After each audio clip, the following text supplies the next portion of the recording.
Okay, my name is Tim McCann. Today I'm going to teach you how to keep score of a baseball game. I kept score when I was like 10 years old for my sister's softball games. And when I was like 13, I got a job at Chino American Little League keeping score. And it was just me and this other guy, and we did all the games. So we did hundreds of games over the years. Then from there, I got hired at District 23, which is all the Little Leagues in like Chino, Ontario, that whole area. So wow, Tim, that's really impressive. Little League games, you get some interesting stories, which you don't have time for. There. So this is like a little handout of like, it's like 10 pages on like everything you need to know to keep score. I'm not going to go through all of it because I won't waste your time. I'll go over the basics so that you know kind of what you're talking about. I know a lot of baseball fans. I'm a big baseball fan. A lot of people I know, though, don't know how to keep score. Don't know why that is. It's just a lot of people don't do it. So this is what a scorebook looks like. I couldn't get any Little League ones because you have to submit them to Pennsylvania. I'm not sure what the town is because they're all like official and they need to make sure every league is playing each kid enough times and stuff. So, you know, sometimes you get coaches like, oh, that kid sucks, I'm not going to play him. Blah, blah, blah. So anyway, first thing to do is you fill out your lineup, which is right here. This is a softball lineup. So they bat round robin, which means everyone bats. They don't just do the first time. They don't get Tim, nice use of your body and fine use of the document camera.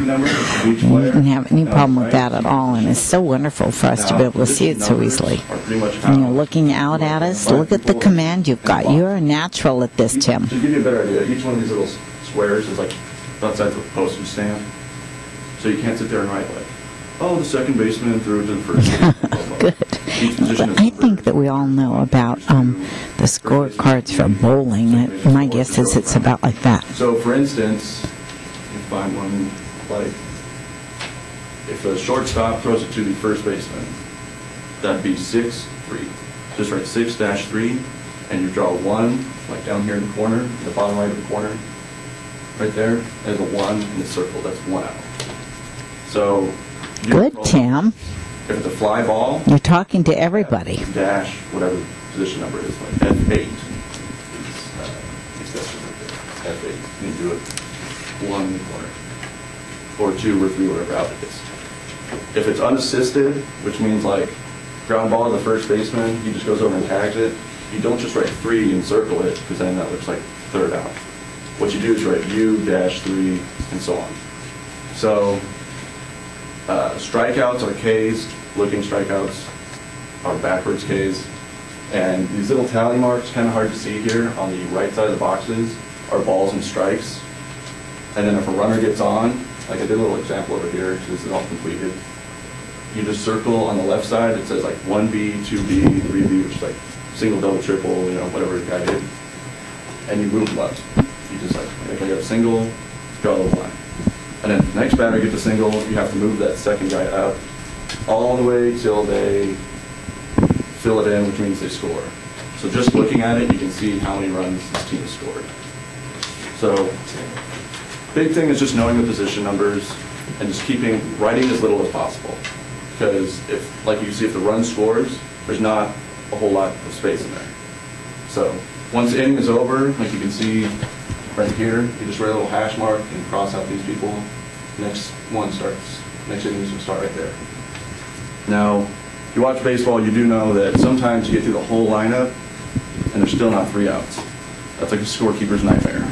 Then you got to like. Good. See, you've given us some instances to support this. What, 418? Another big pain in the butt for scorekeepers is, does everyone know what like a pickle is? When a runner gets stuck in the middle, and sometimes there's like 8 throws. Like, there's a catcher in there, there's a runner out there, wow. Popcorn guys out there throwing, you know, like everyone's out there. Good job, Tim. And all that. So obviously you can't put that all in your box.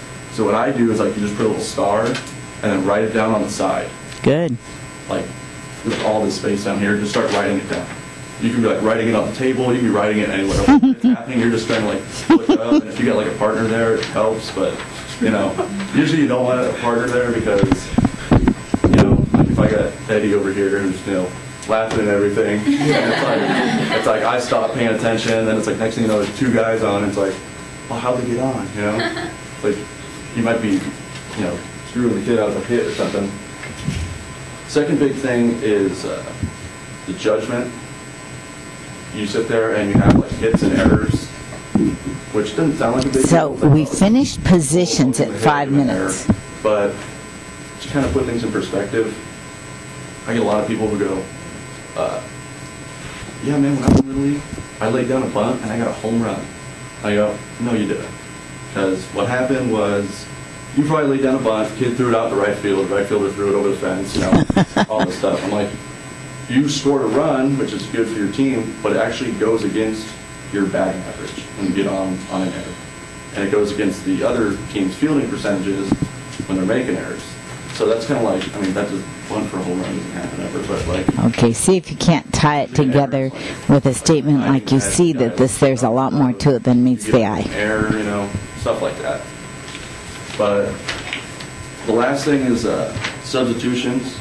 There's no subs in this game because it's like lower division, but usually you have like subs down here. And for Little League, they have like minimum play rules. So we're getting into trouble on our time, though. We're at 6.5. You just write their name under whoever's underneath. Good. And then you just like, you would draw like a line right there. And the sub is in. Then let's see this line right here, where it's like, you'd have a second name under Bianco right there, and every at bat after that line is theirs. So, easier to keep track of stats. And for pitching, it's the same thing, only you do it on the bottom. And it'd be the opposing. Your passion and your expertise in this is just wonderful. You need to know all the numbers and like when to decide whether it's like an unassisted play, whether it's a fly out, and pretty much know the difference between a hit and an error. And that's pretty much it. And now you guys know kind of what a scorecard looks like in baseball and how much attention it needs and stuff like that. It does take a lot. 7:15, so watch your time. I thought you did a marvelous job with this. When you practiced it, how long was it in practice? I think you want to always make sure to time the practice. I loved it. Just loved it. If you hadn't been so wildly over time at 7:15, it would have been an A. As it is, it's a B+. I think you're off to an amazing beginning in this class, Tim. Bravo.